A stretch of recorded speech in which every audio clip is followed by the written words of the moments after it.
నమస్తే అండి. గుడ్డు తినడం డేంజరా? ఈ మధ్యకాలంలో 4 గుడ్లు తినండి, 6 గుడ్లు తినండి, 10 గుడ్లు తినండి అని విపరీతంగా చెప్తున్నారు.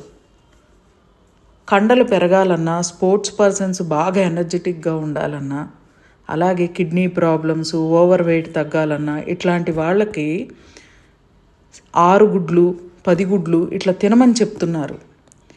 వీళ్ళు ఇలా చెప్పేటప్పుడు ప్రతి మనిషికి ఒక శరీర ధర్మం ఉంటుంది. అది ఎవరికి ఒకేలాగా ఉండదు.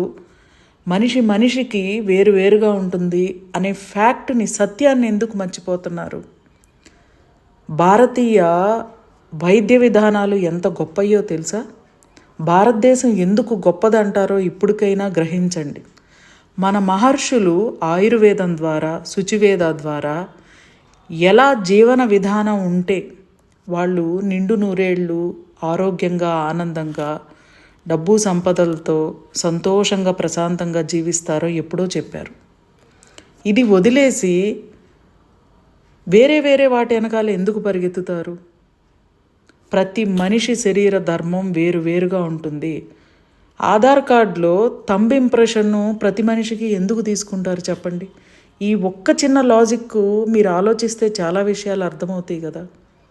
ఏ ఆహారాన్నైనా రెగ్యులర్గా తీసుకోవడము కరెక్ట్ కాదు. అలాగే ఇలా ఎల్లో తీసేసి వైట్ ఒక్కటి తినడం కరెక్ట్ కాదు. అన్ని ఆహార పదార్థాలు రోజు ఈరోజు ఒకటి తీసుకుంటే రేపు ఒకటి ఇట్లా మార్చుకుని తినాలి. తినేటప్పుడు నమిలి తినాలి, ప్రశాంతంగా తినాలి.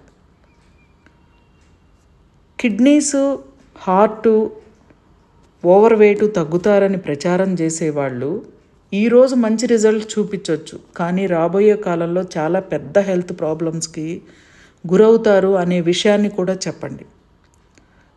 ప్రతి మనిషి ఆరోగ్యంగా, ఆనందంగా ఉండాలనే సదుద్దేశంతో యూనివర్సల్ లైఫ్ స్టైల్ చేపట్టిన బృహత్ కార్యక్రమం పంచభూత తత్వం ఆన్లైన్ క్లాసెస్ 15/12/2025 నుండి స్టార్ట్ అవుతున్నాయి.